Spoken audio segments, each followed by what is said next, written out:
Hello, ladies and gentlemen. I hope you're all having a great and wonderful day.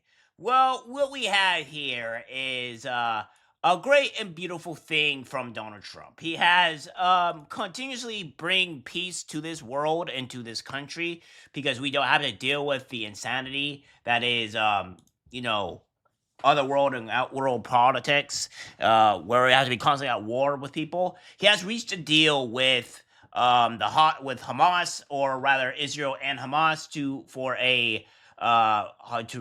the hostages to be released and a ceasefire. And this is probably the best thing imaginable possible because now we have things that are getting underway. We have things that are being a very good thing for this country. We have this here from this time, the Times of Israel. We have a deal. Trump becomes first leader to announce hostage ceasefire deal, besting Biden.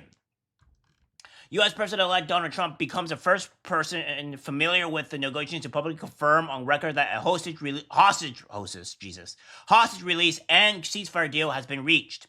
We have a deal for the hostages in the Middle East. They will be released shortly. Thank you, Trump writes on Truth Social. Outgoing U.S. President Joe Biden has yet to issue a statement. Of course, he hasn't, because obviously this is not something that Joe Biden does. He doesn't really solve wars; he creates them. We have this here from The Hill. I know this is a Hill, but it is something that's been truthful. It says Israel-Hamas reached ceasefire deal. A ceasefire deal between Israel and Hamas is expected to begin Sunday, bringing relief to nearly 2 million Palestinians in the Gaza Strip after 15 months of war and allowing for the return of hostages to Israel held in captivity since Hamas's attack on October 7th. The deal was announced Wednesday, with President-elect Trump, the first senior official to celebrate the achievement, shortly after noon, and President Biden making remarks from the White House 2 hours later. Yeah, and I'll be telling you exactly what his remarks will be. Fighting Gaza will stop, and soon the hostages will return home to their families, Biden said, adding that the Americans are expected to be released in the phase one of a three-phase deal. So, yeah.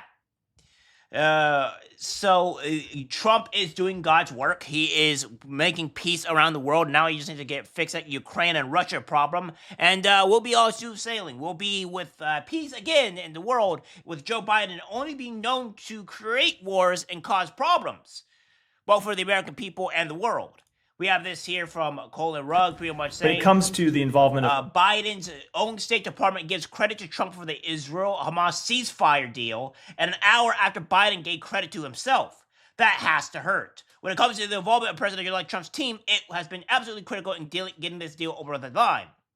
So, yeah, we'll be covering that shortly. But but it's hilarious, right? Because this is a flashback. Donald Trump just days ago. If the hostages are not back by the time I get into office, all hell is going to break out. This is what he has to say. If those hostages aren't back, I don't want to hurt your negotiation. If they're not back by the time I get into office, all hell will break out in the Middle East. And it will not be good for Hamas. And it will not be good, frankly, for anyone. All hell will break out. I don't have to say anymore, but that's what it is. So the Hamas and Israel have promptly responded, and I guess the ceasefire has been met. I don't know what the deals were. I don't know what that is, but at least we know a ceasefire has been met. We have this here from Dave Smith saying, I know this is a huge if at this point, but if Trump's envoy was suddenly able to pressure Netanyahu to accept a ceasefire hostage release deal, and if that is ultimately offset by a major insane concession to the Israelis, such as allowing them to annex the West Bank and ultimately leads to an end to this tragic war, then Donald Trump will start his second term as a legitimately heroic president. It will be the best thing he's ever done in his life. If he can negotiate an end to the war in Ukraine as well, put the man on Mount Rushmore, let him take Lincoln's spot. I agree. I'm not a person that is a huge fan of Israel or whatever. I don't care for Israel. I don't care for Hamas.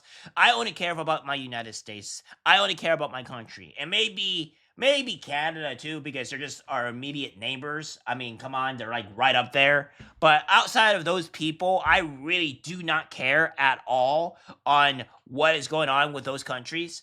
And I think I've made that statement pretty clear on this.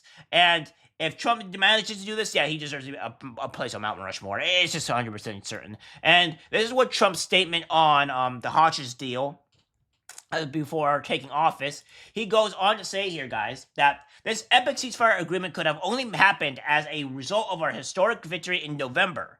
as a signal to the entire world that my administration would seek peace and negotiate deals to ensure the safety of all Americans and our allies. I am thrilled American and Israeli hostages will be returning home to be reunited with their families and loved ones. With this deal in place, my national security team, through the efforts of Special Envoy to the Middle East, Steve Witkoff, will continue to work closely with Israel and our allies to make sure Gaza never again becomes a terrorist safe haven. We will continue promoting peace through strength throughout the region as we build upon the momentum of the ceasefire to further expand the historic Abraham Accords. This is only the beginning of great things to come for America and indeed the world. We have achieved so much without even being in the White House. Just imagine all the wonderful things that will happen when I return to the White House and my administration is fully confirmed, so they can secure more victories for the United States. Let's go, Trump. I agree. This is a huge deal. People across both party spectrums, the left and the right, have been wanting a ceasefire, and we have got it. So now the left cannot just...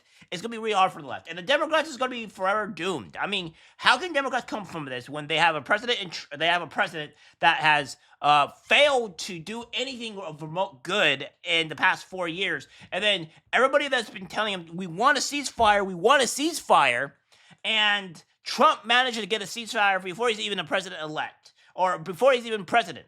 That's massive. That is a huge hit for the Democratic Party. Massive. And we have this here from President Biden.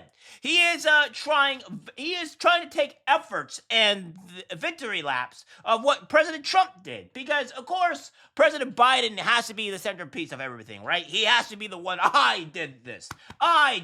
No, you didn't, Biden. You're trying to take credit that is not something that you own. Today, after many months of intensive diplomacy by the United States, along with Egypt and Qatar, Israel and Hamas have reached a ceasefire and hostage deal. My diplomacy never ceased in their efforts to get this done. I will speak more about this soon. Of course, he's getting ratioed and torched to oblivion on this, saying Trump did this. Thank you, President Trump. Of course, you only have R. Candy, but that person is also getting obliterated in every sense. You didn't have anything to do with this. Why are you taking credit for this? Too late, Trump already got this taken care of. Thank you, Mr. President, for your leadership. Trump tried to take credit, but now we know you made the deal, which is this idiot, I think this is just a funny thing. It was President Trump who got this done. President Trump effect, peace through strength. So yeah, Biden's really trying to take credit for this, right? He's trying hard, and his own administration, his own people have pretty much come out and said, yeah, this is a lie, this is stupid, this is not what's really happening here.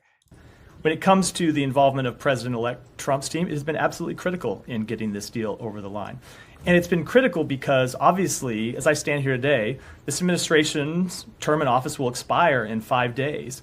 And one of the things that we have always said about this deal is that when you get from stage 1 to stage 2, that the United States, Egypt, and Qatar are the guarantors of this deal.